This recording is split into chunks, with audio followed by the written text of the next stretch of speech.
For anyone living with mental health problems, talking about it with anyone can seem scary and very difficult. For men in particular, though, who have been told all of their lives to just man up and be strong, it can be a lot harder. Joining me now with tips on normalizing the conversation around men's mental health is psychotherapist Jonas. And Josh, thank you for joining us this morning. I think this is a really, really important subject. And it's also the 21st century. You would think more men would know that being vulnerable is okay. Not so much, though, huh?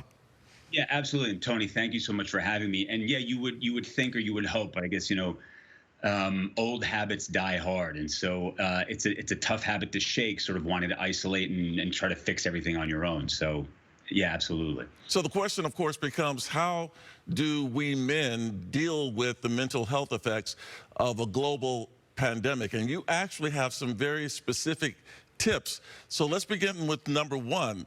You should have compassion with yourself for struggling. What do you mean by that?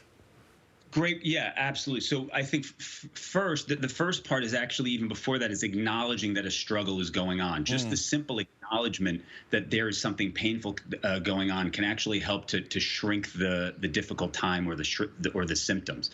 After you acknowledge, then you can hopefully move to compassion, which is a very difficult thing for a lot of guys. I know it's been very difficult for me in my life to have compassion for the part of us that is hurting. Men tend to want to rage at themselves for having sadness, anxiety, depression, all of which what we're seeing right now. So if we can have some compassion for that part of us, again, things will begin to alleviate a little bit. Yeah, I mean, and you've been trained to deal with these kinds of things with yourself. So if it's difficult for you, what about us ordinary mortals? Let's talk about ways that men numb themselves. That's something you don't want us to do. No, ultimately not. I mean, I think some numbing is okay, but ultimately, men are fantastic at numbing when feelings begin to be too painful. And so there's certain obvious ways that we all think of. Somebody comes home and they're drinking too much, and things like that. But there's also certain covert ways in which we numb, sort of going straight to turning on sports radio and always having that on in the background, or burying your head in a book and just needing to be alone all the time. These are very kind of covert ways in which we all numb, and ultimately what it does is, it makes the pain worse. In Dante's Inferno, the seventh layer of hell is men frozen up to their necks. So I think we've known for a long time that numbing is a very painful process ultimately for men. And we should not be ashamed of seeking help if we can't do it on our own.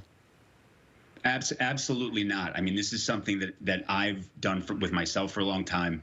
I've always found strength in mentors, sort of people who have been on the path before me and done this before me. And so this is what I do, what we do at our clinic here in New York called the Village Institute. I have many therapists that I've trained who are fantastic in helping people work through things like this, and then actually growing through things like this. We don't have to stay stuck in just this kind of repair mode. We can actually grow through it. And so we have a podcast on our website called Session Lessons, where you actually listen to people do this work.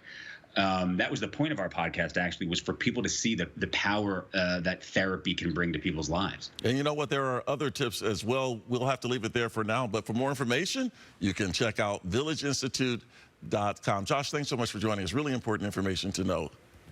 Thank you so much for having me, Tony. Really appreciate it.